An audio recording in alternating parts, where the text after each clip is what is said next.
Greetings, everyone, and welcome to the 19th edition of Cinema Effect. I'm Zach, and I'm joined by Disney's number one hater, Jaden. Yeah, hi. And that was good. You timed it good. And Paul Thomas Anderson's number one fanboy, aka Fitzy, aka Liam. Oh, Cool. I feel like it's still. Are we getting better at that? I don't know. It feels a bit awkward, you know. does it? Hello. It's good. It's solid. Okay. All right. Sure. Well, this is Cinema Effect, the absolute trash show that no one listens to every single week. And what do we do on it? We review movies. How cool is that? The show posts every Monday.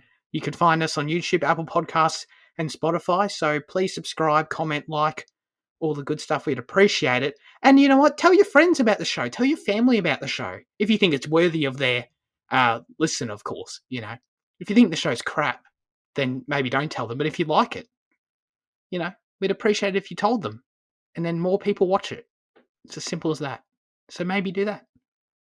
You can submit your questions, thoughts, comments, reviews for next week's film in the YouTube comment section. We'll read them at the end of the show, as always. But then we also do the specific question prompt. This week we're asking you, what's a character that you find is bad or that you dislike for any reason in a movie that you like or in a movie that you think is good? So yeah, let us know in the comments down below. I'll have to think about it. But I just said the phrase in the comments down below like a real YouTuber, you know? We're making it big. How cool is that? I slightly cringed, but anyway. This week we're doing Wake In Fright, a movie I'd never heard of. Jaden threw this one at us, and I'm glad he did, because it was an interesting watch. But, data dump, first of all. Wake In Fright opened in Australia on October 9th, 1971. The film was directed by Ted Kochev? Is that all right? Yeah, cool, you'll allow it. Who, very interestingly, also directed First Blood, which is interesting, and then Weekend at Bernie's. What a combo, you know? Totally not different films at all. He, I don't know. I was surprised by that. Especially since, you know, I'd assumed some like underground Aussie director back in the day did this, but no, he's actually a name, so good for him. The film was written by Evan Jones, but it's based on the novel by Kenneth Cook. The film stars Donald Pleasance, Gary Bond, Chips Rafferty, and Sylvia Kay. Had a budget of an estimated budget, because, you know, who knows how monetary shit works back in the 70s, $800,000. And had a worldwide box office of $218,000. You know, not a lot of people have seen this movie. As an Aussie, I'd never heard of it, which is kind of a shame. But yeah, it's a drama thriller, sort of, I guess. And the synopsis for it is: after a bad gambling bet, a school teacher is marooned in a town full of crazy, drunk, violent men who threaten to make him just as crazy, drunk, and violent. That was a funny synopsis. I liked it. All right, Wake in Fright. Jaden, you introduced us to it, but you hadn't seen it, so how'd you feel about it? It wasn't what I was expecting at all. Because although I knew about the film, I really didn't know much about it. So just from the title and like hearing like snippets of like just like I reading like different parts of like the synopsis, you know, and you put together like, you know, crazy people in Fright, it was back town, you know. I was expecting like some like hillbilly horror type stuff, you know, where like he kind of had to like just survive a night in like, you know, some backwater town. But I was always waiting for that to happen in the film until like, I don't know, I'd say like about halfway through I realized it wasn't gonna happen. But yeah, it wasn't what I was expecting, but it was good nonetheless. Yeah, I was not expecting this either. I was kind of based on what you'd said. I was in the same boat. I figured that this was going to be like a horror kind of thing, like a Wolf Creek or something of that nature, sort of. Yeah. And then and then in the first 20 minutes, I'm like, oh wow, this is a slow start. Okay, I wonder when we're going to get to the horror shit. And then I was in a similar boat. I realized, probably about halfway through, wait, I don't think any of that's coming. I don't think that's going to happen. How'd you feel about it, Fitzy? And was it what you expected? Yeah, I thought it was great.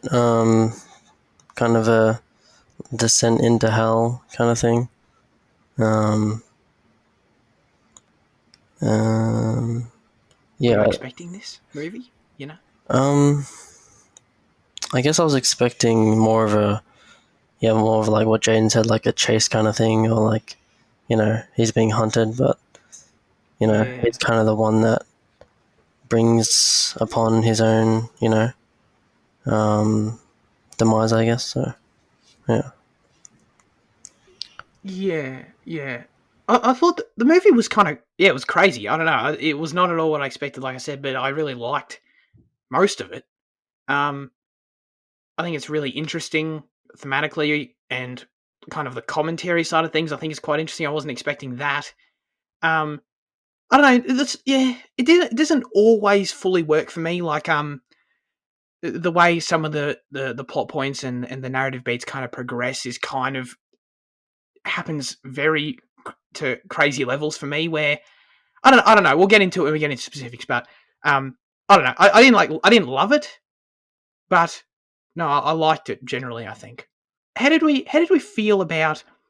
For me, anyway, one of the more unique aspects of seeing the movie was seeing a film that depicted Australia in this way and seemed to have something very clear to say about Australian culture back in the 70s. Um, I thought that was really interesting, and it's probably what I took the most away from it. And it's always cool to see Australian accents and locations, etc., in films. Um, was that a big aspect for it for you guys? And did you did you find it interesting how it kind of tackled our culture? Well, I was wondering while watching it, like, is this actually is this movie tackling the whole of Australian culture, or is it just kind of choosing this isolated, you know, like closed off society as a kind of commentary for, I guess, like craziness and isolation and all that. So I don't know. Mm. So okay, so you're saying it just because of how isolated the town is. Broken Hill is where it's meant to be, um, in New South Wales, and okay, yeah, I don't know. I feel like a lot of it has to carry over to the culture generally, Yeah, But I also get what you're saying. A lot of it does come down to just the harshness of that particular landscape, and that aspect of it can't really be applied as easily to areas where we live. well, I think like the peer pressure nature in there is kind of something that happens in Australian culture. Oh yeah, like peer Um, pressure and like Aussie That was culture is significant. so like intertwined. yeah, Absolutely. No, all that stuff was really significant. And I mean, obviously the main part of it, and it's it's funny, like when it started happening, I just figured this was just, some cool humor. Yeah. Um and kind of a cool way to just poke fun at us or something. And I was like, oh, okay, that's funny. But then as it kept going and kept going, um, and sorry, I'm talking about how often they constantly refer to beers and drinking beers and have a beer, and I thought it was just funny at first, and then I realized, wow, this is actually like really clever. Like it very much services what the film's trying to say, which was surprising to me. At the beginning of the film, like once they downed like about 7 schooners, I was like, all right, I'm going to count how much they drink in this film because I didn't think it'd become such a major plot point. But then, like 2 scenes later, I was like, yeah, no, I'm out.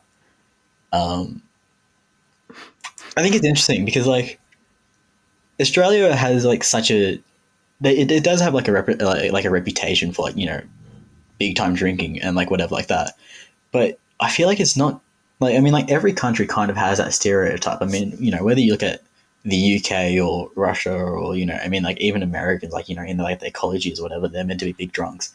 And like I find it strange like how Australia seems to kind of get the negative type of that though. Hmm.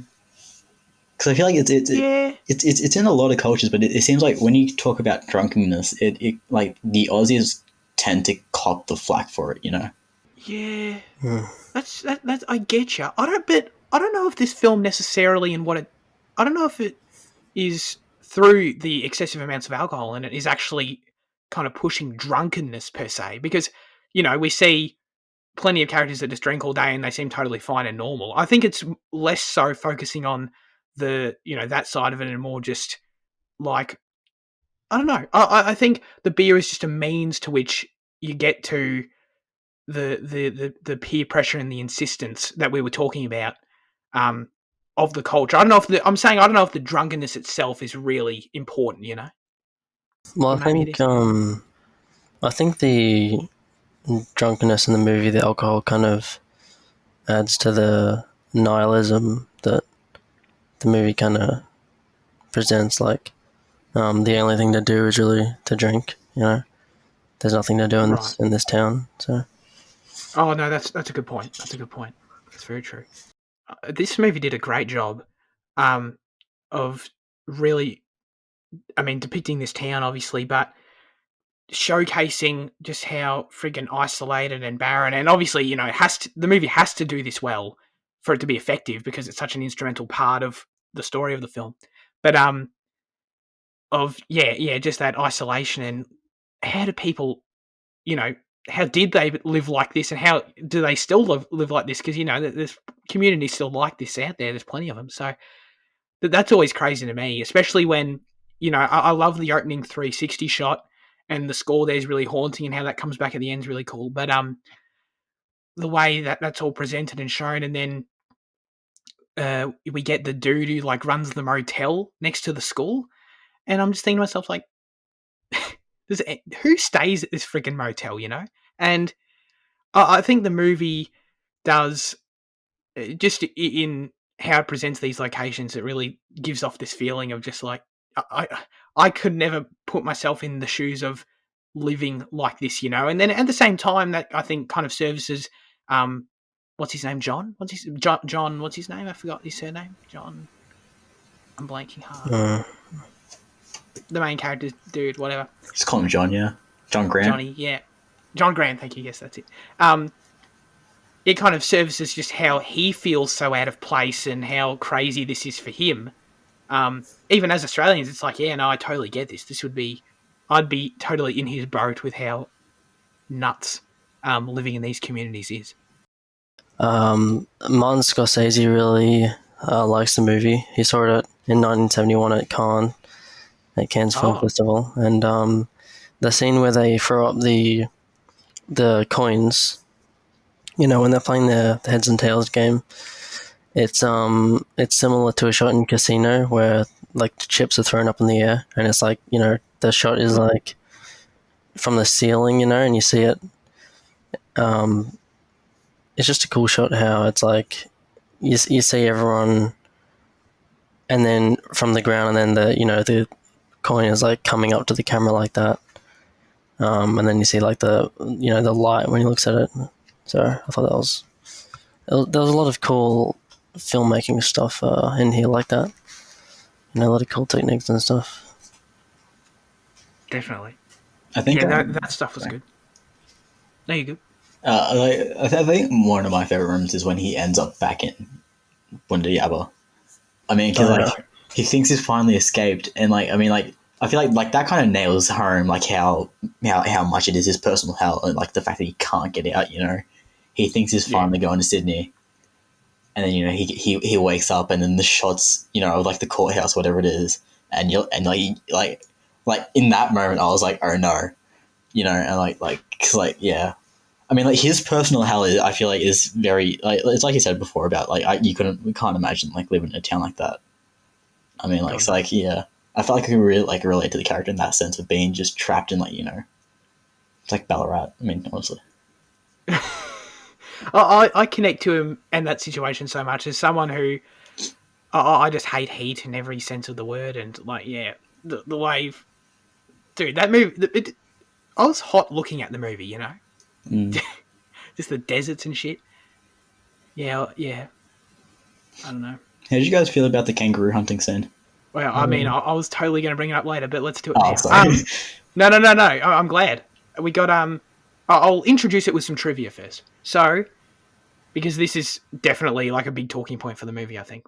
Here we go. The film features a graphic hunting sequence during which one kangaroo is killed by a hunting dog and many other kangaroos are shot, with several shown wounded but still alive. And one even appears to be deliberately run over. Basically, kangaroos massacred looks terrible. Significant parts of this section were genuine footage of an actual hunt. A production note at the start of the closing credits, which we all saw, suggested that these disturbingly confronting images were kept uncut as a deliberate statement against licensed hunting of kangaroos. The survival of the note, the survival of which the note claims was at the time seriously threatened. Sorry, I botched that a bit, but um, yeah, when I saw that shit and it popped up, that was impossible for me to watch. Man, I could not look at this. I was not looking at the screen at all. I couldn't bear it. But and as it was presented to me, it was so terrible. But I was kind of running through my head of this could be, very deliberate in the vein of what actually is the case. Apparently, according to the producer's note, of they're doing this to showcase how violent, and to kind of for animal rights advocacy, which is great. But then the other side of my brain at the time was thinking, this is the early 70s. Is there a chance that they would just, they had no idea what they were doing and they just were more than happy to present this to us and didn't even really think about the animals? But no, I'm glad that it turned out this way. But I reacted. If that was the intent, then it was very effective because Jesus Christ. But yeah, how do you feel about it, Jaden? You brought it up. I think it's one of the better scenes that to like showcase kind of like the pressure and like like the um I can't think of the word. It's not complacency, but like kind of like just that acceptance of I'm gonna have to just do what I have to do because I'm here. So I'm I'll just more follow along with it. And like it's like that part where he goes out and like kills like the baby kangaroo. I mean, like that was probably like one of the more disturbing parts of the film, and like yeah, Yeah. I like I thought it was effective, yeah, for sure. I think I'm surprised that the producers note did come at the end because like as far as I'm aware, kangaroos are their numbers pretty high. I mean, like I thought Mm. Australia was looking at them for like a future food source, Um, Yeah, it's true. Yeah. yeah, I mean, like kangaroo jerky, like you'll find it at like just your farmer's market or whatever. So I mean, like seeing that there was a note about that they wanted to paint it in a negative light and like protest it or whatever. It surprised me, but yeah, I mean, like you said, it for sure worked in the film's favor. Just like that scene, and yeah. Unrelated to the film, I guess it means that, not this film specifically, but I just general movements at the time. I guess it reveals that they were effective because, yeah, you're right. There's not really much of a concern for kangaroos these days, so they did a good job, I guess. But yeah, no, like I said, I'm so glad that it turned out to be that because I was so worried that I'm like, God, did they seriously do this and not care? But yeah, I was surprised from the. I managed to bear looking at the screen for about every probably second shot or whatever. From what I saw, especially later on when John gets even more involved with the kangaroos and he actually has a freaking hand to hand freaking combat encounter with one of them, I was very surprised at actually how well that was shot, and it almost concerned me how well it was shot because what the producers note doesn't really clarify. I want to get your guys' opinion on this. It doesn't really clarify. They said that it was conducted during a professional hunt, but those shots with him actually wrestling the kangaroo looked so good, especially for the 70s, that I was like, did they actually do that? And if they actually did that, that's not like professional hunting territory. You know what I mean? Yeah. I think, yeah, well, that would be just. He would have just done that during the hunt, I guess. Well, yeah, I guess so, but then that's not really what the statement implies. The statement implies that the hunt was conducted safely. Oh, yeah. Yeah. But either way, yeah, well, I don't know. But if they actually got the actor to do that, that's crazy. That's insane. I was just shocked by how good it looked. And if they actually put kangaroos in harm's way to do that, then I'm not happy with it at all. But um, it surprised me. If you'd asked me on paper, like, okay, there's an actual like kangaroo fight scene in this movie where they wrestle and shit, and this movie's made in the 70s, I would have thought, oh, that shit's going to look corny as hell. but it didn't look corny at all, and that had me concerned. Is all I'm saying. That was my reaction to it. Yeah, the kangaroo stuff is definitely the most like disturbing part of the movie. The movie's kind of like about, because John's kind of a different character. Like, there's hints that he might be gay, and he's kind of a writer. Well, not a writer. He's a more intellectual type. And like the movie's kind of about the hell of normalcy and like, you know, peer pressure and all that in a way. I Definitely. guess. Yeah, and there's key moments where John's confronted with these situations, and he kind of goes along with it or challenges it in later circumstances. But Yeah. I guess I mentioned some problems I had with just the pacing of the movie and the flow of the narrative beats.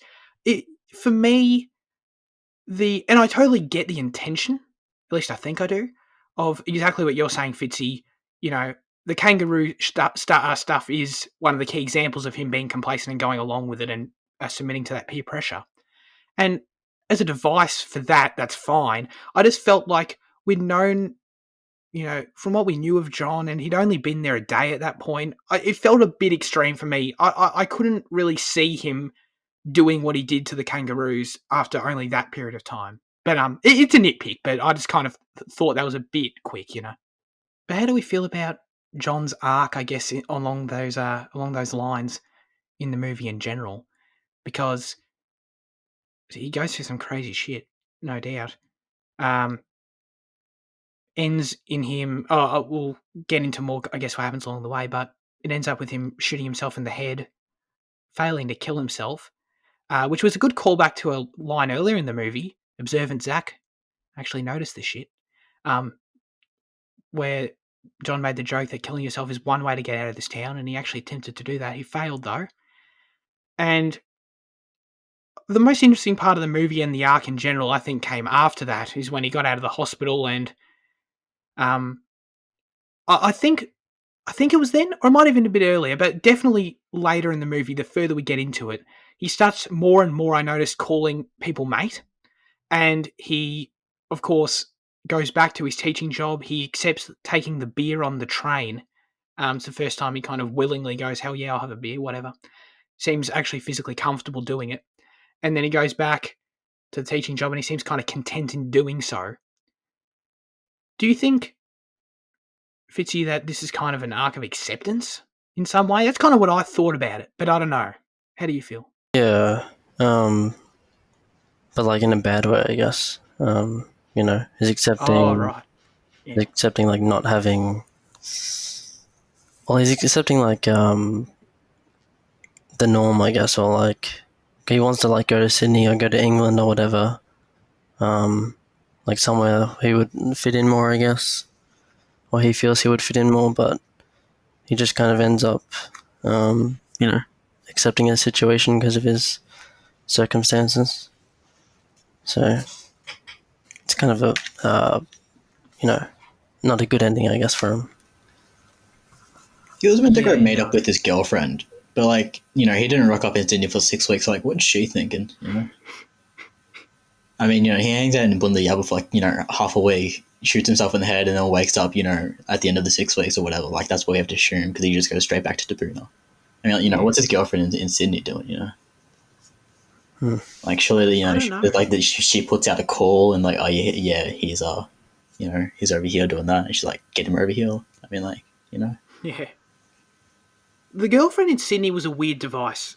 I don't know how I feel about it. It was, I mean, visually, like when we get the few flashbacks to her, or like visions, I don't know, whatever you want to call them, cuts to her, and it's of the beach. That's got such a stark contrast to the rest of the film visually that it's quite effective.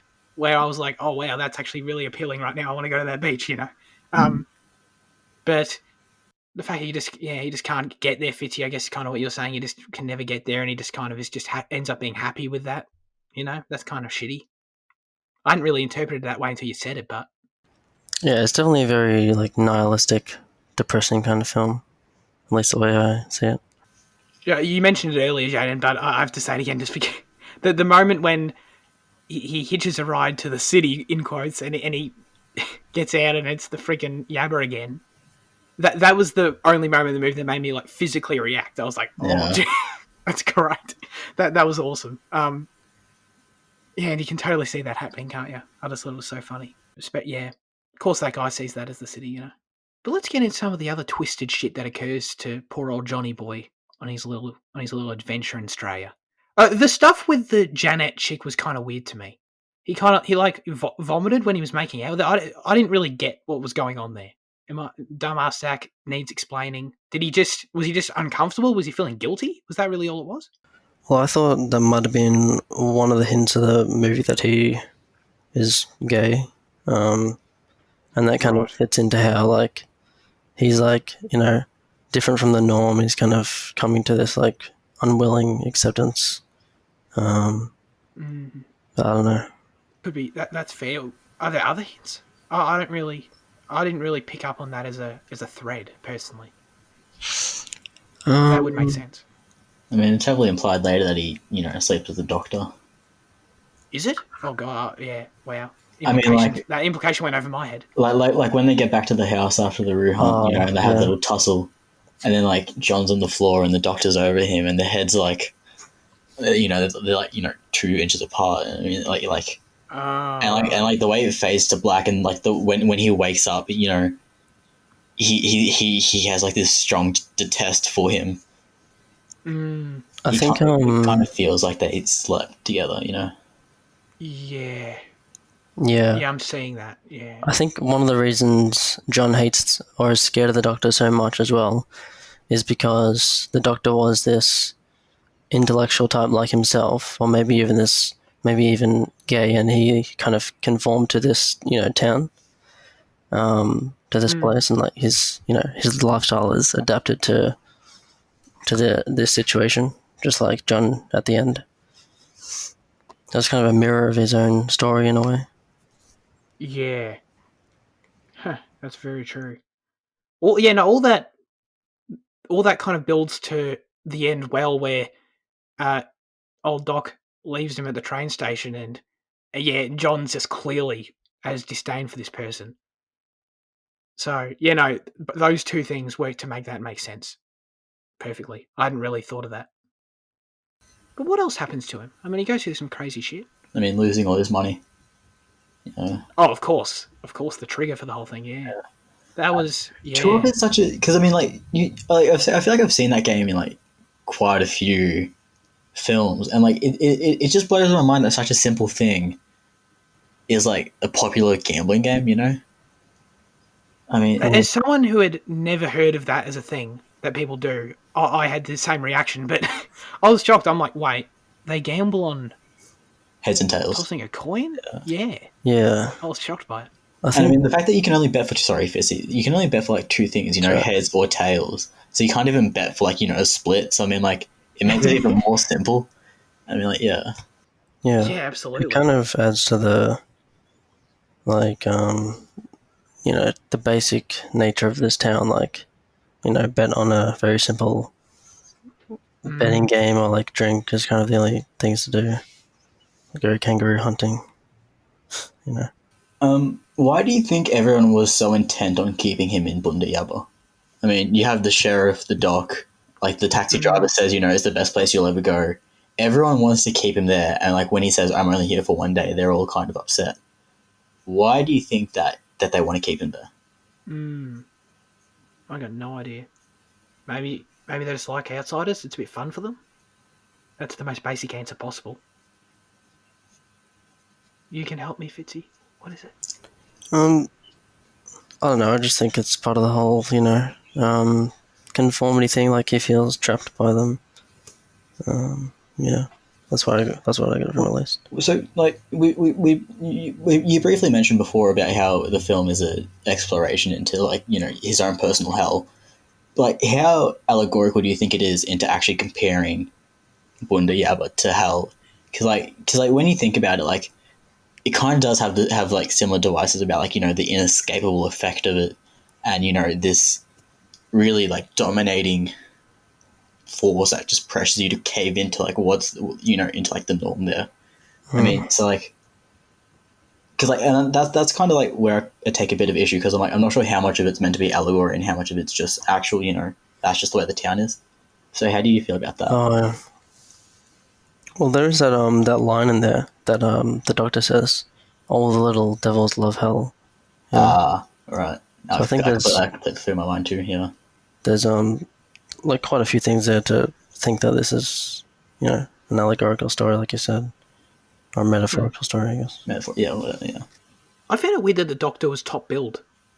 Was he like a actor at the time? I don't know. I was just surprised by that. I I assume figured you would be an actor. Yeah. you got me good there. Shout out to $4 hotel rooms and $1 steaks. Just wanted to throw that out there. You know, I because I chucked in like the amount he lost like into an inflation calculator, like oh, So he said one more spin and I'll be out of teaching forever, right? And with one more spin, he was meant to get like what $1,000, right? I mean, like to the equivalent of that today is about like I think it said like 11,000, and like I know that prices were different back then, but was it different enough that 11,000 could take you out of teaching? I don't know. That's a good question. Yeah, I guess so. Oh well. Donald We'll ask. very famous, by the way. Sorry. Is he really? Yeah, I forgot he has got a lead role in the Halloween films, and he's in the Great Oh, Escape that's and shit. right. Yeah. I did see that. Yeah, yeah. Oh, okay, well then, fair enough. I really liked John's outburst towards the end of the movie that he had to, all these people help him along the way and always want him to have a beer, like we said, and all this shit, but give him lifts and everything. I mean, for what's meant to be a hellscape, the people are pretty helpful. But so, and John has this outburst on one of the people that gives him a lift, and he says, "You people always want to have a beer," and I liked that because he really, up until that point, I was still, dissecting what the film was about, kind of, and what it was trying to explore. And that particular scene, that particular moment, he kind of verbalized, I think, exactly what the film was getting at from that peer pressure perspective. You people always want to have a beer. What's wrong with you people? And can you just leave me alone? And or you don't give a shit about doing all these horrific things, but you're happy to have a beer and all this. I thought that was a cool moment. I like the well, I didn't like him, but the sheriff character. He like every time he drank his beer, he like looked at John, waiting for him to drink his. Yeah. And he was very like as John said, he was like arrogantly, you know, oh, what's the word? Like, arrogantly nice, like arrogant hospitality. He was arrogantly hospitable, so he was a cool character. Yeah, yeah. When he that's where the humor aspect of the beer started for me. Where when he, I laughed when he like looked at him expectantly to hurry up and just scull it. That was funny. And then but then like I said, I didn't expect that to be kind of a common thread throughout the whole thing. From what I remember, we only see two Indigenous characters on screen. We see a little girl in the back of the motel, and we see that bloke in the train. Yeah, But when we see them both, the camera kind of holds on them, and it kind of feels like they're meant to have like a significance. Do you guys? that's great you brought that up because it was weird, especially the first one for me. The dude on the train, I was like, oh, this guy's going to be a character in this movie, and then that was funny. That was very deliberate, and I don't know. There's something there, but I don't know if I'm the guy to figure it out. Fitzy. We call upon you. Yeah, I don't know. The fact that he's sitting apart in the train might indicate the whole kind of different thing, but I'm not really sure. Yeah, that's kind of what I was thinking as well. It was just more with the outsider type stuff, but Right. like you said, Vinny, I was expecting him to have a more significant role. I thought they'd have a chat while they're on the train or something, where he there'd be some kind of development with him where they share, some kind of experience. But because that's all we get from them. Yeah. It felt. I don't know. It felt like there could have been obviously more to it. But almost like there was an idea there that they were going to have some sort of conversation. And a conversation between the two, I think, could have been very thematically relevant. But just because it didn't happen, it feels kind of incomplete and kind of weird. but I don't know. When you like, and like we talked about before, like things in the film are very deliberate, like the way it's crafted.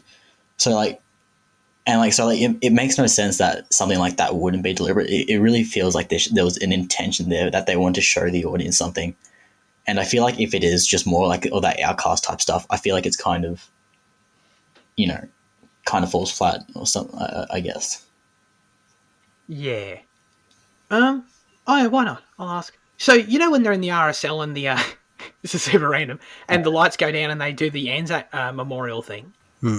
That was very strange for me. As someone who I did not, I've never experienced that. I don't No. know. I Yeah. saw in the in the trivia how about it's apparently like it said. I guess for people who aren't Australian didn't know, it was like this often happens in Australian RSL clubs, and I'm like, I've been in RSL clubs and I've never experienced that. Is it like an older thing? No, because I've been to an RSL club, the one near in Belmont, and they still do it. Really? Okay, that was cool. a few years ago though. So Huh. Okay, no, cool. yeah. No, I was just interested by that. I was like, oh, I've never experienced that in my life, but I liked it. I don't know. I liked it too because it kind of like painted a more respectful image of Australians in that moment. Just because how because like everyone stops at like the gambling, the drinking, everything stops to pay their respect to those who serviced our country. So like I did not enjoy it, but I was happy that moment was included because it does balance some stuff out kind of. Yeah, it definitely. It's an important part of of our way of life in some respects, and at the same time, yeah, it adds dimension, I think, to the film in not always. And I don't think the film goes out of its way to villainize us No, or anything. no, it doesn't. But Definitely not. And I think that's one of the contributing factors to why not. And there's plenty of others. What else is there to appreciate? It's got an awesome poster. Sure. I think like the color palette for the film just works so well. Like you talked about before, like you physically feel hot watching the film, and I mean Yeah. the fact that like it's just constantly bathed in like yellows and it's so rich. The yeah, the director like said to everyone to like not put any blues or greens on the set. He like purposefully tried to remove all cool colors. That's cool. Yeah. I did like how some of the characters, how they kind of act to service what I was talking about with those two. Oh, dude, I couldn't tell you what their names are, but the two that also go out and shit the kangaroos and shit, and then that cause that wild racket with the Doc and with John. I don't know I can't remember what their names are, but they're like the distinctive. Like they kind of look like their brothers, even though I don't think they are. Like the distinctive taller dudes, and I like their depiction as traditional Australians. G'day, how are you? Great. That kind of surface level kindness, but really just I don't know. They really irritated me, and I think they were clearly meant to. And Hmm. their behaviour, and obviously what they did to the kangaroos is horrific. But even beyond that, just how they treated other people and how they just real dickheads and tore the freaking that pub apart. I kind of liked their role in the movie as servicing the more negative side of us. I think the names are Dick and Joe. There you go. Thank you for that. Well, they were dicks, that's for sure. Turns out that Dick's a pretty good actor, actually. It wasn't one of them in Attack of the Clones. No shit. Yeah, Dick was. Dick was in Attack of the Clones. Wow. Yeah, Good for Dick. he was. He was Lars, Clyde Lars. Yeah, that's right. Yeah. That's right. Says he was also Everyone's the man favourite from Star Wars Snowy character. River as well, stuff like that. Oh, I think. okay. Yeah. He got on. Yeah, he's doing alright. Yeah. There we go. Have we got anything else? Are there any other moments that we're missing out on? Because this movie just has a lot of, smaller moments, I think, but significant ones as well. We touched on a lot of them. I guess the movie's pretty simplistic in terms of what it's trying to achieve. Like this disturbing, hellscape, and all that stuff we talked about. But, Yeah.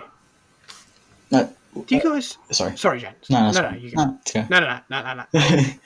Well, like, I was like, it's a stupid question, but like, why do you think towns like Tabuna exist? I mean, like, it's literally like 4 buildings.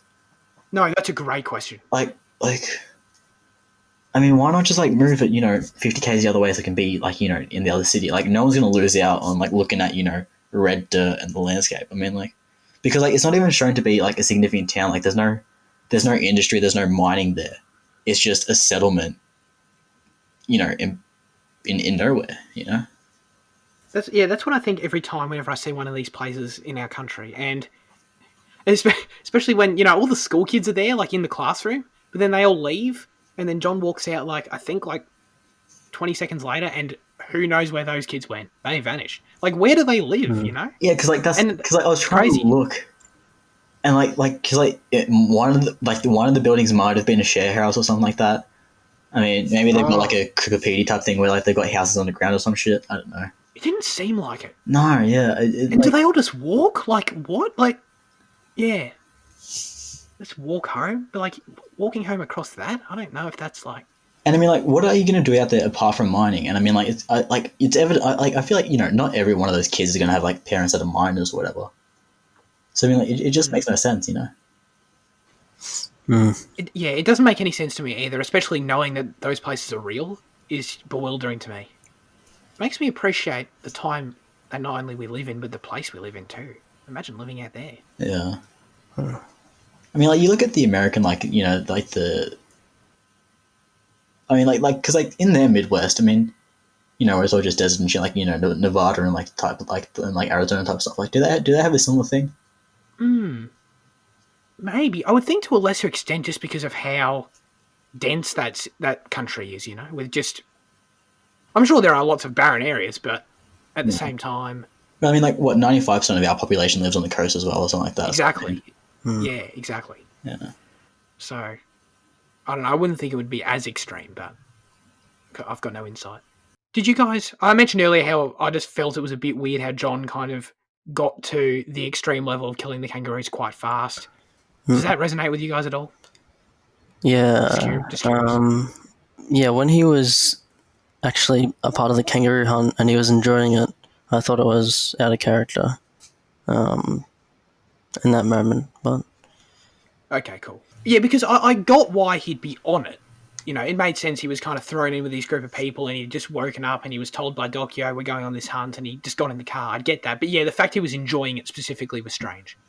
Well, we're told that he got a medal in shooting, so I mean, like, he obviously had a history in hunting. And I feel like the more extreme, when like he pushes a baby kangaroo, I feel like that just came as the beers piled on and the peer pressure built. I think it might be a bit out there, but I think it still makes sense. yeah, Interesting. Yeah, okay. Yeah, it's always interesting when there are clues in the movie that can make it make sense, but then it can still feel extreme for some people. That kind of comes down, I think, a lot more subjective. Because what you said is true. That's a good point. Didn't think of that. All right. Wake In Fright. This movie was actually called Outback in the US for some reason. That's a trash name. That's just for marketing. I mean, like... I know, but it's still a trash name. Like Sorcerer's Stone instead of Philosopher's Stone. Dumb fucks, I mean, honestly. I still love that. But, sorry. I was going to get to scores, but bit more trivia. This stuff is fascinating. I could not do this episode and not mention this. The movie had been out of circulation for decades because the negative went missing, which, Jane, maybe you can help me. That's like the primary reel, isn't it? Am I wrong about that? Of the film, like the I main think copy? yeah, that's what they shoot on. I'm pretty sure the negative is what actually, like, yeah, and then they make copies. Yeah, it went missing, sparking an international search. After a 10-year quest, veteran Australian producer Anthony Buckley finally tracked it down in mid-2004 in a Pittsburgh warehouse inside a shipping container marked for destruction. So the friggin' film vanished off the face of the earth for 10 years. No one had any ability to watch it. And the fact that can happen, and obviously I assume has happened for hundreds, if not thousands of movies over the years, is just terrible. It sucks. That these things that, people, I presume when this came out, people in Australian theatres watched this movie and how it can be lost of time, and then the last copy on the planet presumably can be found like that. It's pretty remarkable, and then it can be kind of revived for us to watch on streaming services. I I feel that it's not exactly. I think one of the major studios had like a massive fire where like a ton of their prints just like got burnt up and like there's nothing you can do about it. I think it was God, Universal, and like that's so I know bad. like I know there's some like felt like English films from like the 20s and 30s that they're just lost forever, but like they're well reviewed from the time as well. But yeah, I mean I just that just comes with the technology, I guess. I guess so. Yeah, it's unfortunate. Well, but anyway, no, it's a positive ending. I'm glad that they freaking found this movie. Let's review Wake In Fright out of 10. Yay. Fitzy. Um, I don't know. I'm tossing between 7 or 8. I'll go 8 out of 10. Yeah, it's disturbing and like claustrophobic, and yeah, it's good. Cool. I'm tossing up between the same two, so I'll let Jaden go. As am I. Um, um, I think my experience was hurt because I was, or like, because for a decent portion of it, I was waiting for it to become that film that I was expecting it to be.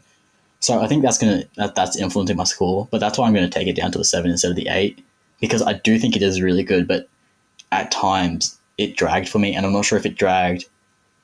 I mean, there's other problems other than it just dragging, but like I'm not sure if that dragging was just because I was expecting the other film or because it was a genuine issue with the film. I'm in the exact same boat where, yeah, ditto exactly what you said. I was expecting something else, and it did feel like it dragged for me towards the middle because of that, or because I don't know if it's because I was waiting for something else to happen.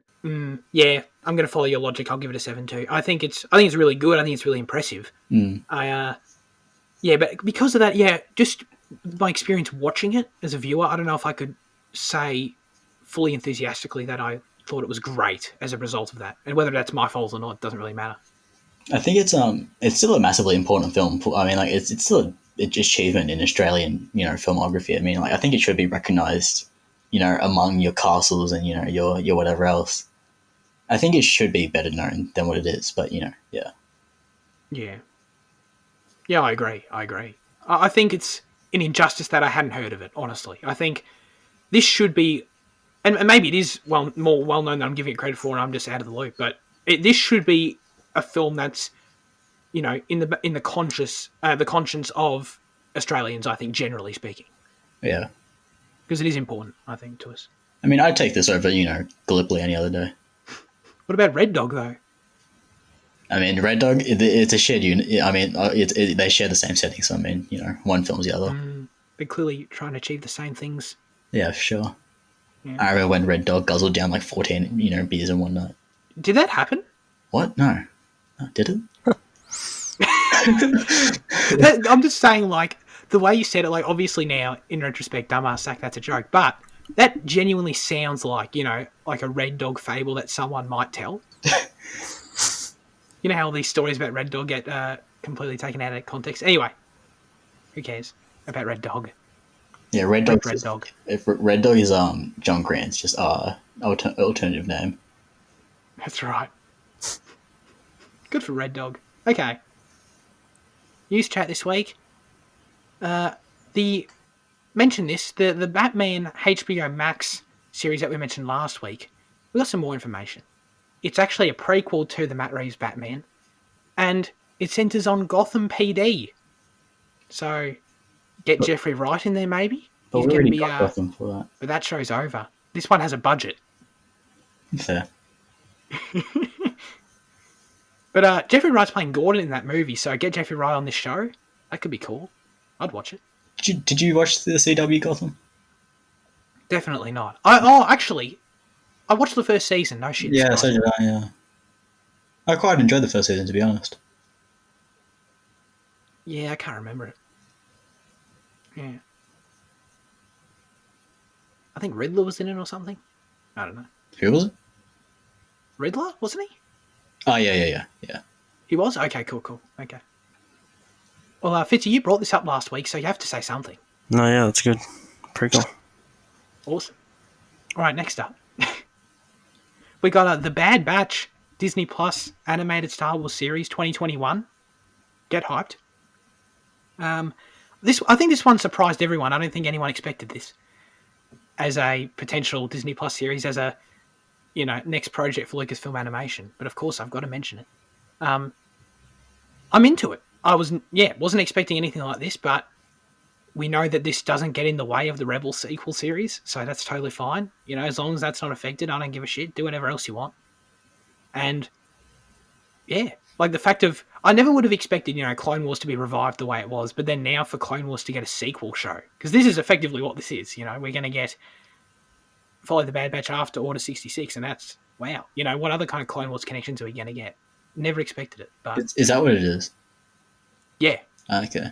And I think it makes sense because, I mean, the Bad Batch were kind of only introduced in this final season. They were meant to be a bigger part of the cancelled Clone Wars stuff. But it makes sense how they were meant to be a larger part of that show, when never really got the chance to be. And, I mean, they've got their own... Kevin Kiner produced their own theme, which is awesome. And, yeah, I think... I never would have predicted it, but it actually makes sense with how important that the characters were kind of meant to be and never got the chance to be. I mean, the Bad Batch is just going to be like an animated Mandalorian. I mean, I totally know what you mean, and I'm not complaining. D. Bradley Baker, the TV show, bring it on. Always. We next have... Oh, wait, you going to watch that, Jane? Yeah, it's more Star Wars and Clone Wars stuff, so yeah, I'll hop on it. Cool. Yeah, I'm the same. Ryan Gosling and Chris Evans in this Russo brothers Netflix movie. They're producing it, I assume, not directing? Or are they directing? What I read was that they were producing, yeah. Yeah, because they've been producing a fair few Netflix films these days, because they produced that Chris Hemsworth one too, right? Extraction? Yeah. Cool. Yeah. So we're getting something else in that boat, in that realm, I guess. Ryan Gosling, Chris Evans, cool. $200 million? Maybe I'll care. If it's just like an Extraction thing, if it's got a generic name and it pops up on Netflix, I mean, maybe I'll watch it. I like Triple Frontier, but... Ryan Gosling and Chris Evans sounds like such a weird combination. It kind of does, doesn't it? Yeah. Chris Evans is becoming more legit, though, I think. Yeah. But still, like, Chris Evans he doesn't deserve it. plays more like, I guess, fun or comedic roles. And Ryan Gosling plays a ton of dramatic roles. Yeah, that's true. But no, I'm glad to see those perceptions changing, though, because obviously Chris Evans is tremendous. So, like, to see him making that transition into... He's obviously capable. So, like, just to be able to... I'm glad to see him, changing our perception of him in that way. The fact that we think of him a certain way, and hopefully we don't have to think of him that way in the future, and he can be anything. He's kind of always done, like, like what you got Knives Out, Gifted, Snowpiercer. He was in Scott Pilgrim a bit, like he's... Oh, yeah. I think he's done enough films in the past that, he doesn't need to create a new reputation for himself. It's just that Captain America's overtaken so much of it, I guess. I mean, Knives Out is still like a comedic role, sort of. It's like a tongue-in-cheek kind of role. And Snowpiercer's a good shout. I didn't think of that. That's true. But then, yeah, I still kind of can't get over Fantastic Four as well in my head. True. So I think there are arguments both ways. Finally, Uncharted is happening. Finally, maybe? This movie has been in development for, I think, if I'm not mistaken, like a decade at this point, with talent swapping in and out left, right, and centre. This is the film's 7th director, which is just a fantastic stat. Mark Wahlberg, who I believe, I want to say like 7-8 years ago, was going to play Drake in the movie, is now playing Sully for some reason. He's like the worst Sully I could have ever chosen, but anyway. And Tom Holland, of course, is playing Nathan now. So, yeah. Is this going to be good, guys? I have no attachment to the Uncharted series, so I mean, like, I'm going in with an outsider perspective, so I really don't care. Like, I've seen people complaining that, the fact that it's a young Nate, but I mean, like, once that doesn't affect me once again because I'm coming in as an outsider. I mean, I think you've played all 4 games, yeah? I haven't played 3. No, okay, sorry. Yeah. Okay. Who else was cast? Mark Wahlberg is Sully. Oh. How weird is that? No, that sucks. Like, I think I've seen like an hour worth of like Uncharted 4, and I thought like Sully was like a kind of more like light-hearted type of role, isn't he? Oh, definitely, definitely. It's just that's basically yeah. No, Sully is all charisma, and but it's different though. Like I get what you when you say that. I know what you mean. Like Mark Wahlberg is also all charisma, but it's not the same charisma. It's just No. it But feels bizarre. He's an actor and he can do stuff like that. Yeah, no. Looks no. Oh, look. To be perfectly honest, I know there are people hating on this. I'm definitely skeptical, but I'm not like hating. He could very well come out and be very good. I don't know. It's possible. Will I see this movie? Maybe. Depends on how interesting the trailers look. But I don't know about just yeah. Tom Sorry. Holland either, though. No, Tom Holland is also a weird choice. Tom Holland's Yeah. probably just as weird as Mark Wahlberg for their respective roles. Yeah. Have you seen the Max Payne movie? Because I know people are criticizing Mark Wahlberg because Max Payne is another video game adaptation, and like they don't want him to be in another one. So Definitely haven't seen it. No, no, it's a weird one. Tom Holland is especially strange, Yeah. and obviously, this is all just to make the movie marketable naturally. But even like for Drake, like it's not even like you have to look like him necessarily. That stuff doesn't bother me as much. It's more like I think of, I think of Oscar Isaac. Yeah. I'm just trying to think of people who kind of can carry that same kind of charisma and that kind of humor in the film. And Oscar Isaac comes to mind for me immediately. There's definitely a few others too that could definitely do it. Tom Holland's a weird one. but it's meant to be a young Nate. Like that's the thing. So I mean, like, does it really matter? Because like you're getting a version of the character that you haven't really seen before. So I mean, does it matter? Well, we have seen young Nate plenty of times. Have you? Oh, sorry. Oh, Yes. yeah. Yeah. Okay. Yeah. Yeah. I don't know. We'll see. We'll see. That's really all that can be said. All right. What have we been watching? We finished news. I'll go first. Why not? The Usual Suspects I watched. I actually want to talk to you guys about this movie because I know you've both seen it. How did you feel about it when you watched it? How long ago did you guys watch it, and how did you feel about it? Because I'm interested. I think I've seen it twice, and the first time I saw it, I thought it was pretty great. But the second time I saw it, I realized the reason you think it's so great the first time is because of the twist, and the rest of the story, like once you know the twist, isn't that interesting at all. Really, it's really not that amazing. So yeah. Right. Right. Well, that makes total sense. I mean, are we going to spoil it? Let's just spoil it. We've all seen it. Sorry, if you care about Usual Suspect spoilers, use the timestamps if you like. I totally get what you mean, Fitzy, but I don't know. I feel like the movie is kind of a one-time view experience in that way. I don't know. Like, I totally get why watching it again and knowing that Kevin Spacey made the whole thing up would be, a lesser viewing experience. But I don't know if that's necessarily Well, like something that lowers the film. I think the movie relies on the twist to be good, and like Oh, I disagree with that. there are other really. Well, I Yeah. think there are other movies that they have massive twists that are also just as great when you rewatch them, because they're not just about the twists, and they work kind of better with the twists in some cases, like The Sixth Sense or something like that. Right. Well, I mean, the twist is definitely the main component of like what makes the movie memorable. But I mean, the twist only happens in the last 60 seconds, and I don't know. I thought the movie was really good up until that point. I thought that when you think you get it revealed of what's actually happening the first time before the final twist, like when you think it's the Irish dude who did it, I thought that still would have been a satisfying ending. I don't think like the Kevin Spacey stuff was very surprising and cool, but if it had never have happened, I still think the movie would have been great. Yeah. What about you, Jane? How do you feel? I'm more along Fitzy's line of thought. Like I think it's a good film, but like I think it's a 6, but then I think the Kevin Spacey twist makes it a 7. But like, Okay. and like I agree with Fitzy about like it's nothing I haven't seen before really, and I guess that just kind of comes with the fact that I was watching it some 20 years after release. I mean, at the time, I'm sure that would have been pretty mind blowing, but like the untrustworthy narrator is something that we've kind of become accustomed. We've become accustomed to that now. So like, it's not necessarily any less shocking, but like, it's not as big of a surprise. We've become accustomed to it as a concept, but do you? I assume you have. Is there an example of a movie that you have in mind that? Because I don't think I can think of one specifically that does it like this movie does. You have to give me like 2 minutes to think.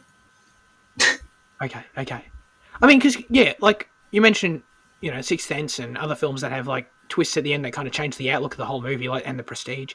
But I don't know. I don't know if I've ever seen me personally. You've seen way more movies than me, Jane. That's why I asked that the unreliable narrator is done on like this to where watching it again wouldn't be about seeing it from a different perspective. It would instead be about trying to figure out what's made up and what's not.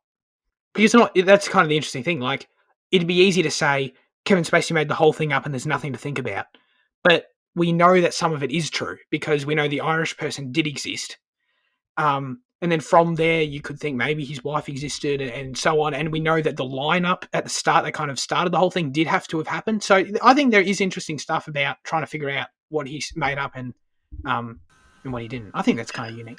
Yeah, what comes to mind now? It's not really the same case of an unreliable narrator, but it's similar in the way that the story unfolds as the person that you kind of like absolutely least 100% least expected kind of did it, and it's kind of it's weird because like the film's The Third Man, right? It's Orson Welles and some other people I can't remember.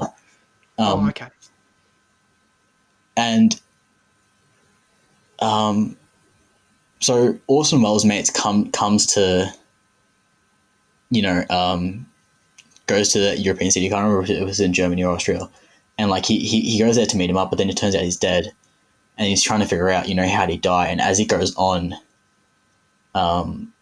like every person he questioned goes more sketchy, and like the way the story unfolds, because I think I can't remember. I think there's a note from him, and I think like it's look, when I think Usual Suspects, I usually think Third Man as well. I can't really describe the relationship now, but like yeah. Okay, cool. I've not seen that movie, but yeah, okay. There are other examples. That's good. I hadn't seen one myself, but yeah, I liked it. I also watched last weekend Baby Driver. It's a movie I hadn't seen somehow. I feel like everyone and their mum's seen this movie. I mean, obviously it's the newest Edgar Wright film, right? I think, is it? Yeah. Yeah. I feel like it's kind of, maybe this is just my own perception, but it's kind of Edgar Wright's most popular film. I feel like I don't know. I feel like it's kind of broken into the mainstream in a way that I haven't seen his like Snatch and things do. But you're way more into it than me, Jane. Am I talking out of my ass? Edgar Wright didn't do Snatch. I'm so sorry. I got him mixed up with Guy Ritchie like a dumbass. But this question still stands. Yeah, I'd say it's his most mainstream film. I think because like when you look at his filmography, I mean, he's only really done like 3 things. Not 3 things. He's done the Cornetto trilogy. He's done Scott Pilgrim, and he's done A Fistful of Fingers, and then Baby Driver, right? So I mean, Baby Driver, I'd say is his most mainstream one. Yeah. Yeah. Okay. And yeah, I liked it. I think the script's pretty good. I think I love, dude, any car chase sequences in films that are shot well just make me happy, and these ones were shot so well. I love. It's interesting to think that at this point, I don't take being able to clearly see what's happening in a car chase for granted because of how often I've seen it. It's just a clustered mess in the edit, and you can't comprehend what you're looking at half the time. But it's so clear, so easy to see what's happening, so easy to follow, and that's a testament to it. I mean, I think the ending kind of falls apart a bit for me personally. But have you seen it, Fitzy? I don't know. No, just parts of it. Oh, okay. Yeah, it's my least favorite film of his, but like, I think it's still very good. I still give it like an 8 out of 10. But like, right, yeah, great cast. Oh, stellar cast, and like, I mean, like it's like I love it, like the smaller details. Like one I remember really like well is like at the start when he's getting the coffee, like he walks past and like some street art and like there's a heart on the wall, but it's like black. But then like he sees Lily James' character, and then as he's walking back past it, the heart's red. And I mean, like it's small shit like that. But like that's why I love Edgar, because he uses he uses the screen as well as just, his dialogue, and that's what makes him such a good comedy director. The way that, if you watch the Cornetto trilogy as well, the way that he actually uses the camera to tell jokes and like tell the story as well. That's why he's brilliant. That's a really funny detail. That's it for me. What about you guys? Who's gonna start? All right, I'll start. You did it. So I finished the Pusher trilogy, directed by Nicholas Winding Refn, who also did Drive, and so Pusher 2. So Mads Mikkelsen is in Pusher 1, a little bit, but Pusher 2 is all Mads. He's in every scene, I think, Hell yeah. and he's just gotten out of. It's a Danish film. He's just gotten out of prison, and he's basically trying to. He's trying to win his father's love and favor back, basically, and all his like associates and friends kind of think he's well, they accept him and stuff, but he's constantly called like a loser and a fuck up in the movie, and the whole thing is just like really degrading experience for him when he comes back, and so he's trying to like integrate himself into normal life, doing these car heists for his dad and stuff. But like as you just kind of see the anger, and you see the in it, just like another film I'll talk about in a minute, the anger build up in Mads' character throughout the film, and it's it's shot in the signature Pusher style, I guess, with the gritty kind of realism, and it's probably the best one in the trilogy. It's really great. And then Pusher 3 follows the boss from the first two, and with the first two Pushers are like about these two kind of junkie or pusher characters who are in some way trying to escape this drug scene in Copenhagen. But this boss character is, it's about his life remaining there, and like it's a kind of headache-inducing experience. Like he's got to keep track of all these things. He's got to cook for his daughter's birthday. He's got this drug deal gone wrong with these. He was supposed to get cocaine, but it turned out it was like ecstasy. But then it turns out it was like candy. It's just random, candy pills. But yeah, it's probably the least exciting of the trilogy, but also the most disturbing, I guess. The last 15 minutes is just one of the most disturbing. It has one of the most disturbing things ever. Involves like cutting a guy's. It involves like intestines and stuff, but yeah, the Pusher trilogy is really great. Awesome. Check it out. They're all on Stan as well. So, Election is like it's like a high school comedy satire kind of thing. Reese Witherspoon is like trying to get the school president, and this one teacher who really hates her is trying to like, basically get someone else as president and put her down. And so the whole thing is kind of a war between those two, and then there's these other characters like the Metzler characters. There's like this nice jock character, and then there's this lesbian character who just wants to escape the school, and it's just a good film about high school and young people, I guess, and some good comedy. It's a classic, I guess. I hadn't heard of it. It's a Criterion film as well, so yeah, it's weird that it's Criterion, but Yeah. it is anyway. But I watched another Danish film, The Hunt. with Mads Mikkelsen, I've heard of this. Yeah. and so he plays a teacher in this village, kind of small town kind of thing, and he's accused of sexual abuse of a child in his or kindergarten, and the child is like his best friend's daughter, and basically the whole thing is about like how the town turns on him, and it's very frustrating and just kind of anger inducing, and like Mads Mikkelsen's performance in it is just uh, really great. And it's really powerful because of his performance. But Awesome. but yeah,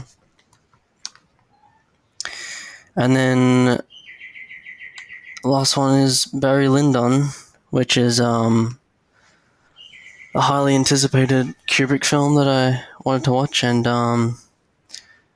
it's about this Irish rogue. It's just about his whole lifetime.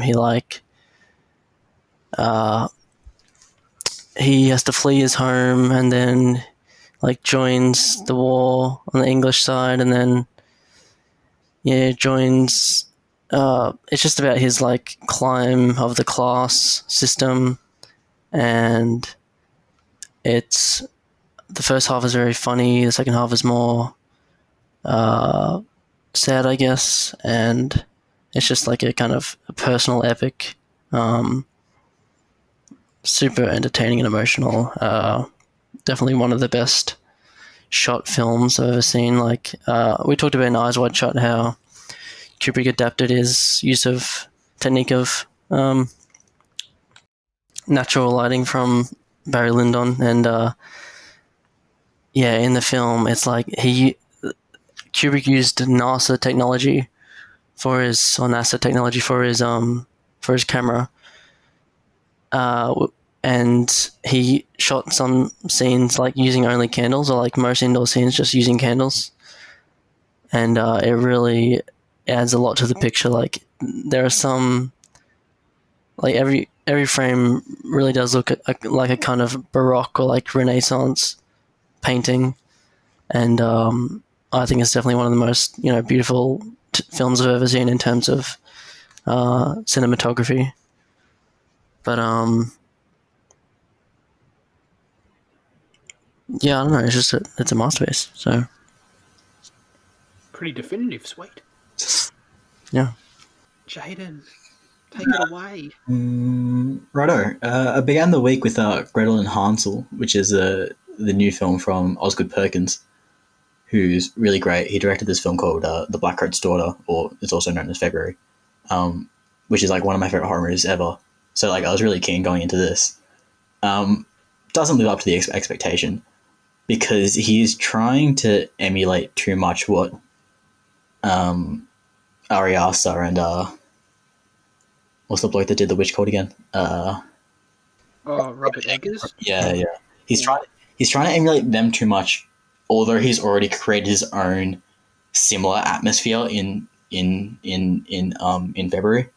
So to see him kind of try and to see him kind of try and imitate someone else when he's already crafted such a distinctive style, it was a bit disappointing, but nonetheless it was also a film that was really, really gorgeous to look at. I mean, I was thinking as well, it's one of the best films I've like just visually I've seen. Like the lighting so expressionistic and like just like deep reds and cause like you can tell how like purposely and well crafted each setting is, and like the atmosphere that they all build.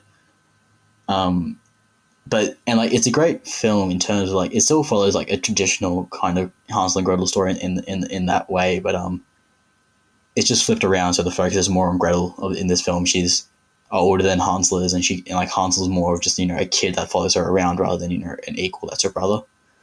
But the performances are what let it down. I mean, Sophia Lillis is just shit in this film, just really, really bad. Like her accent is like non-existent, but then when it comes up, it's really bad. And the kids, Oh yeah. And I mean, like Alice Creed does an alright job, but like the performances really aren't it, you know. Um, and the dialogue as well. I mean, like had it been better written, I could have forgiven some of the performances, but because the dialogue was kind of rather, you know, tropey and, you know, just like general type of stuff, you know, and like that in combination with the performances didn't really work too well. I watched Heathers, which was definitely not what I was expecting. I was expecting like, you know, your high school drama type of, you know, St. Elmo's Fire type of thing, you know, Mm. but it's like it's a high school satire, but that was inspired by Doctor Strangelove. I mean, like the writer originally wrote it for Kubrick to direct, but it's really great. It's really fantastic. Like and it works so well as a parody and a satire as well. I mean, just like yeah, I don't know. I can't really describe it further than that. It's just really fantastic. I watched this French animated film called My Life as a Zucchini, um, which like I was talking to you two about it last night. I think it's like the best animated film I've ever seen. It's just so emotion filled and like it's only 66 minutes long, so it's like it's a quick watch, but like you know it does what it needs to do in that time as well. And like the animation is just I think it's like claymation or something like supposed to look like that, Mm. and it's just so effective and so brilliant, and the story is so like because like he like the so he goes to an orphanage after like his mum dies or whatever, and like as you learn about each kid's reason as to why they're there, they're just heartbreaking and soul crushing, and it's just but you know things get better for him, and you know it's really great. Um, I watched Katie Says Goodbye, which stars Olivia Cook, and was directed by this dude called something Roberts. I can't remember. That was a lot better than what I was expecting. Because like reading reviews on Letterboxd, I mean, like they kind of just tear the film apart. I mean, like it's just a bunch of ones and twos, but that's just because of what the film discusses. It's really, you know, divide. What's the word? Divisive, decisive. I can't. I'm blanking a bit. But Divisive. di- sorry, Is that what what? you mean? Divisive. Do you Yeah, mean divisive? Is that what you yeah, mean? yeah. What are you trying to say? I think. Okay. Divisive. Yeah. Yeah. And I think like that's the reason Sure. why. Because I like it's. I understand why people interpret it the way they do, but like but I feel like I don't want to say they're misinterpreting it because like you know everything's subjective and it's all you know up to their own way. The way they perceive each individual thing. But if you read what the director was going for and what you know the stars were thinking, you know you can see that I don't you know once again I don't want to say they're missing the mark, but they are kind of missing the mark with the film. Mm. Um, yeah, yeah, that was really good. I think it's Olivia Cook's best performance, not her best movie, but definitely her best performance, I'd say. Um, or Saw, which was once again not what I was expecting. I had a wake of not of shit I wasn't expecting. Because all I knew from Saw was that it was two blokes stuck in a room trying to get out, and like you know some sick guy was just like you know watching from behind a mirror. But like it actually has a lot to do with the outside world through like flashbacks as well that I wasn't aware was that were involved, and the way the story unfolds and like I wasn't expecting there to be much of a story at all. I just thought you know it'd be two blokes trying to figure out why they're there and how to get out. Um, but I mean like the story is actually like super interesting, especially like there's a pretty significant you know twist you know a few times throughout the movie as like different bits of information are revealed, and that's what it does best, like the way it reveals each thing to the audience, and the way that like it's because as the characters learn stuff, it's the audience does as well, because like it's never like they're holding back on us. It's just like these are genuinely like as they're discovering these moments. It's Mm. like Saw isn't only like you know a good horror movie, but it is a genuinely like you know well crafted, well written film. Um, I'm Awesome. disappointed that it has an American setting, though. I mean, considering that James Wan is, you know, an Aussie Indonesian, I'm pretty sure. But you know, it is what it is. And And didn't that What's his face? Lee Lee Manal, yeah, Murphy. he was like a He wrote it, right? Yeah. yeah, he wrote it, yeah. He also was a main star. Oh, Or one, really? yeah. Right. And then also watched Kill Bill Volume One, which I think is one of Tarantino's best films. I think it's I think his blood use in this film is like way too over the top. Like Mm. like the full spray thing, that's too much. But like I think the rest of his stylistic choices throughout the film, I think like the final chapter where she goes to confront Orange Ishii, yeah. I think like that's so gorgeous, and like just like the anime segment and the rest of the film is so great to look at, So Hmm. and story wise as well. I mean, it's simple, It's just someone's out to get revenge, but like, yeah, I think it's really great, and yeah, I figured out why I dislike it because there's anime in it. yeah, But that movie, like the stylistic choices, are really like the movie's defining characteristic. I think anyway. Um, yeah, it's just I guess it's just whether or not they connect with you or not. Really, I mean, they connect with millions of other people. So yeah. You're just wrong about it, Finny. I guess so. Like, like like I mentioned last night as well. There's way too much fate in it. I mean, like, you know, I mean, like, that's kind of what you've come to expect with Tarantino films, I guess. But they're not Mm, too. I mean, there's not too much in Django and Inglourious Bastards, is there? not from memory. Yeah, no. So I like from what I remember, I think this is like where it's like you most see it, and it was a bit annoying, but Oh no, it's his film. He can do what he wants. it's what's that film? Oh, Death Proof. Yeah, I but think Death Proof that is meant to be like that exploitation type of like grindhouse film. So like that's yeah, very, but that's where he goes full feet. You yeah. know. Jane, what you just said about exploitation grindhouse film, I've got no idea what that means. Can you please tell me? Oh well, it's kind of like so like the grindhouse like double feature like exploitation films are kind of like you need like your B level like 1980s films, like your like your not necessarily rip offs, but like like your low budget, like cabin in the wood, kids camping type of thing, or like like Sure. your shitty slashes and stuff like that, and Yeah, like the hyper violent and the hyper sexualized like type of stuff. That's kind of your grindhouse films. so was with Death Proof. Death Proof was Tarantino like trying to make something like that. Yes, and like so like Death Oh, Proof was interesting. as a double feature with this other thing called Machete Kills or Machete Planet. What is it, Fitzy? Hmm. Or Machine Kills, something I think Machete maybe. Kills. Is that what you're talking about? Yeah, I think it might be Machete Kills. Yeah, and like that was very much the intent in the way that he created it. It was to Oh, emulate that's those type. funny. Yeah, and I mean like I'm pretty sure like there's like fake trailers between the two films or something like that, because I know Edgar Wright directed one of the fake trailers and stuff like that, and like the entire experience of those two films is meant to be a callback to those 80s type of things. That's really funny. That sounds like a huge passion project. Yeah, I think if you watch those films, I mean, it's so evident like the influence they had on Tarantino's career as well. Right. Oh. But I Oh, mean, sorry, I was wrong. The other film's called Planet Terror. oh, okay. I think The Good, the Bad, and the Ugly. Tarantino has said that that's one of his biggest influences. Oh, I mean, yeah, obviously Oh there's yeah, you many, can see that. Yeah. but yeah, Yeah.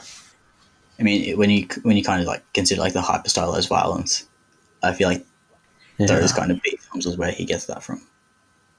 Right. Yeah. Let's get on to our question of the show. You people, you audience members that are so great, wrote in. We asked you what your favourite sports movie is. And these are the responses we got. Lachlan says, The Blind Side is definitely up there for me. I love how short these messages are this week. I appreciate it. Clearly, I'm having one of those weeks where I can't read. I mean, that's every week, but especially this week. So I appreciate these shorter messages for my own sake. Thanks, Lockie. Paul wrote in and said, If you build it, he will come. That's all he said. And I was very confused. And then I simply copy and pasted that into Google. I discovered that that's a pretty famous quote from a film called Field of Dreams. Kevin Costner in the 80s. It's a baseball movie. I had no idea. Is that the So one thank you, with Paul. Joseph Gordon-Levitt? No, that's Angels in the Outfield, isn't it? Yeah, no, I think this is. I think Joseph Gordon-Levitt was in bloody high school at this time. Yeah, probably. I don't know how old he is. I just guessed. But yeah, I've never heard of that movie. Wait, have you guys heard of it? Yeah. Yeah. Oh, okay. And Luke wrote in and said simply focus, focus. I've got no idea what that movie's from. That movie's from? I was just waiting for someone to say something about that. I have no experience with that. What's your answer, Fitzy, for your favourite sports movie? Mine's a documentary. Oh, bullshit. No. It's it's called Hoop Dreams, and it follows these two young African American teenagers, William Gates and Arthur Agee. They're incredibly talented at basketball, and they both have dreams of getting into the NBA.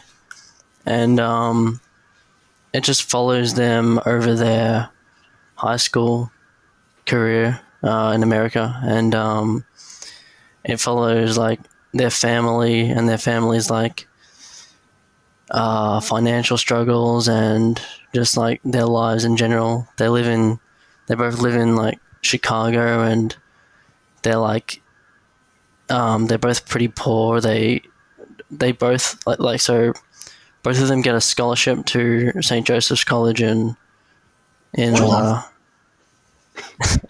it's St. Joseph's We've got no idea what that location is.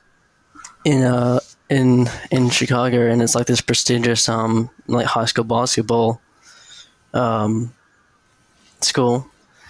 But like yeah, one of them gets dropped out because they weren't able to pay for like a certain semester, and one of them even though the other one doesn't have the money, they are able to like stay because they were getting funded by this family. And so it's like it's about a lot of things. It's about like class and like talent and like the American dream and all those kind of things. And yeah, it's just a brilliant documentary. Like these characters, it's amazing that this is like a, it feels like a the characters in the narrative, it really feels like an epic film. They were really lucky to get this material for the documentary, and yeah, I love it. So, yeah. Great. How about you, Jaden? Yeah, I can't. I'm a bit conflicted. I think Green Street Hooligans needs to be mentioned because I think that's like, but I like, but then like in that film, I mean like like soccer's not the main focus. It's more the hooliganism behind the sport. So I mean, it's still a sport film, I guess. Yeah. But I think Warrior would be my favorite sport film, which is like it's MMA or UFC or one of those type of things.